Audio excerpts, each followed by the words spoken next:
Тема. Родителите зборуваат, децата абсорбираат. Марија Конеска, психолог, е нашиот гостин денеска.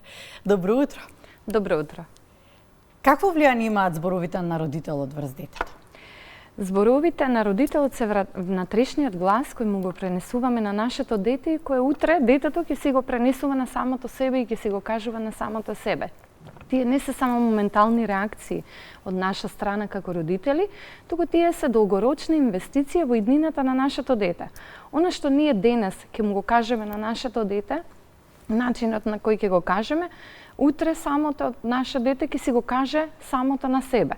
Дали ќе се поттикнува, ќе се охрабрува или обесхрабрува, дали ќе си каже дека вреди или не вреди, многу значи од пораките кои ние ги испраќаме на нашите деца преку нашите зборови.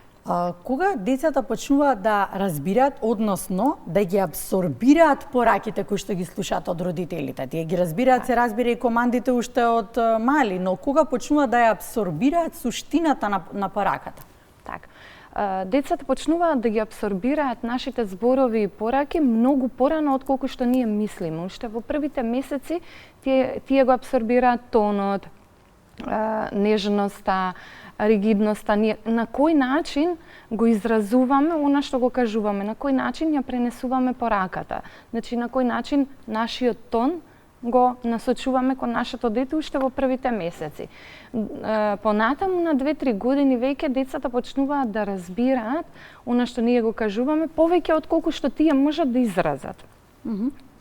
Понатаму веќе на 4-5 години децата ги примаат пораките како реалност и вистина и ги примаат како нешто кое е суштинско за нив. Ние ако му кажеме на детето ти си тврдоглав, детето не знае што е реалност, ќе го прифати тоа како негова лична суштина и така ќе ја носи таа порака во иднина. Но дали само изговорните зборови се оние кои што имаат влијание или пак се заедно со емоцијата како се изговараат тие изговорни зборови, со тонот, со таа невербална комуникација? Од секогаш невербалната комуникација заземала многу пошироко место од зборовите. Да, зборовите болат, но начинот на кој ние ќе ги пренесеме на нашето дете е многу важен. Начинот со кој тон, на кој начин ние ги пренесуваме тие зборови. Ние можеме да му кажеме на нашето дете се е во ред, но тоа ако го кажеме со лутина, со висок тон, детето ќе ја прими пораката, вистинската порака ќе ја прими. Дека ништо не е во ред. Дека ништо не е во ред. Затоа што децата ја примаат енергијата пред се од нас, ја примаат емоцијата која ние имаме и она што ние го чувствуваме. Тоа е многу важно да го разбереме, начинот на кој ние ги пренесуваме нашите зборови на нашите деца. Марија, може да дадеме пример на позитивни реченици наспроти негативни реченици? Ајде прво, нели, некоја негација која што би можеле ние да ја претвориме во позитивна реченица? Секако. Постојано се глупираш, постојано правиш глупости, например. Често се случува родителите да кажат на детето, затоа што нормално е, детето греши. Но начинот на кој го кажуваме е многу важен. Наспроти тоа можеме да кажеме секако во ред е да сгрешиш, сите грешат, но тоа не значи дека понатаму треба исто да постапуваме. Ајде да разгледаме и други начини како ова да го направиме во иднина заеднички. Можеме исто така да му кажеме ти си глупав, многу често родителите тој начин го изразуваат. Ти си глупав. Зошто не му кажеме окей, во моментов имаш такво мислење. Ајде да размислиме, можеби има и друг начин. Ајде заедно тоа да го разгледаме. Може би има и други начини. Да видиме како други деца размислуваат. Ајде само да разговараме за тој момент. Како ти реагираш. Исто така може пример да кажем мрзелив си. Ништо не си средил во собата. Многу си мрзлив. Можеме поинаку да кажем, може би денес не ти е денот. Може би нешто не си расположен денес. Ајде да видиме од утре можеби. Ајде да направиме план, да направиме договор заедно.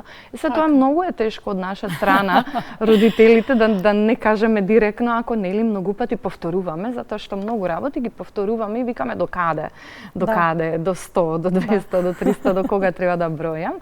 Но во тие моменти многу е важно да имаме трпение и да го познаваме мозокот на детето, затоа што многу голем процент од рационалниот мозок не работи кај нашето дете се уште и не може да ги разбере работите, мора да се повторува повеќе пати, затоа што децата учат нели со повторување. Добро, од друга страна пак, мора уште еден момент да го споменеме. Па претераната фалба на детето, тоа па што може да направи? Пофалбата е моќна порака, но ако е претерана и пред се неискрена, може да направи многу голема штета на нашите деца. Не е во ред на детето исто така да му кажуваме ти си супер, ти си прекрасен, ти си многу добар, одлично, браво, браво, ако тоа не е подкрепено со некој доказ, Со резултат. Со резултат. Со она што детето нели го направило. Можеме да му кажеме браво и треба да го пофалиме нашето дете, но секогаш да имаме зошто браво. Браво за тоа и тоа. Браво што ова го направи одлично. Браво за твојата постапка вчера беше добра, продолжи така. Можеме и вака, можеме и така. Бидејќи претераната пофалба, многу голем број од децата, особено тоа денес се случува, ги води кон страв од неуспех, потреба од потврда утре, што нема да ја добијат од општеството и многу потешко сноѓање во реалноста утре. Така да мора пофалбата да биде конструктивна пред се од наша страна и да внимаваме конкретно за што всушност ги пофалуваме. А кога зборуваме за внимание од страна на родителите, мора и еден момент сепак возрастни луѓе се во прашање па да го имаат предвид како поголемо внимание меѓусебното карање и користење на негативни зборови еден кон друг родителите. Така. Пред децата. Така е, голем број од родителите не внимаваат или подзабораваат кога се многу лути меѓу себе дека и нивните деца се тука и всушност ги примаат и најважните пораки во нивниот живот. Начинот на кој родителите комуницираат меѓу себе е начин на кој ние ги учиме децата пред се на љубов, сигурност, безбедност. Таа е првата порака и првото училиште, првата книга која ја испраќаме на нашето дете. Така да кавгите покажуваат на детето дека тоа е модел на комуникација. Утре тој модел ќе го искористи детето во дружбата, во училиште, бидејќи така треба пред се да се комуницира.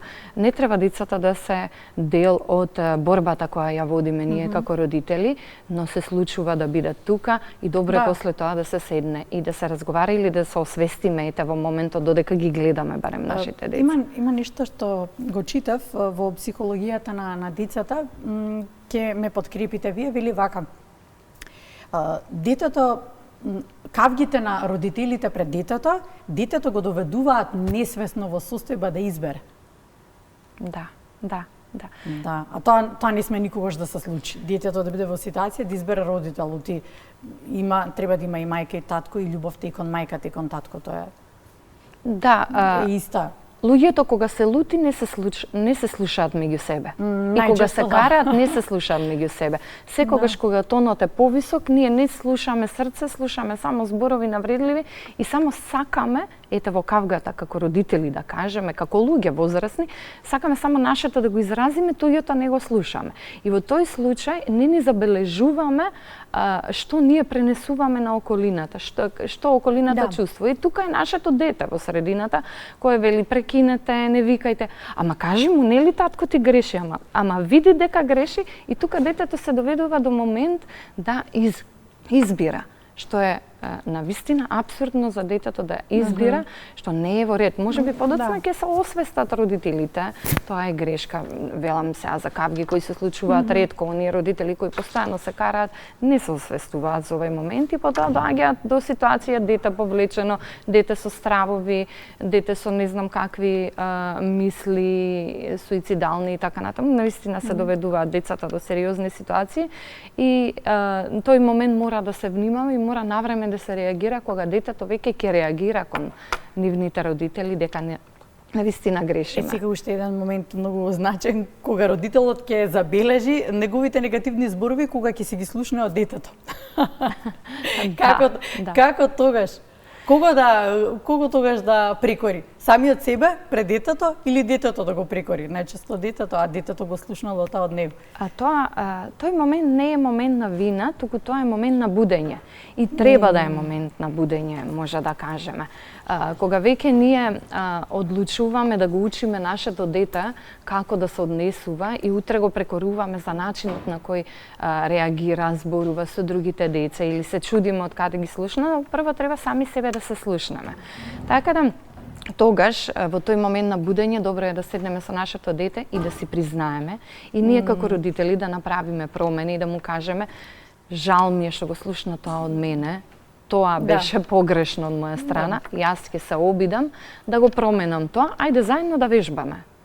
И моментот ајде заедно да го поправиме и да го вежбаме тоа, постојат и други начини, да, јас грешам, жал ми е тоа што го слушна од мене, ајде заеднички да видиме, јас ќе се обидам да променам. Промената е многу добра кога веќе децата ќе видат дека родителите нивни можат да се променат и тие ќе сватат дека промената е важна и дека можат да променат. Идеалниот пример, родителот накуса само да го заокружиме разговорот, постои ли совршен начин на комуникација со децата?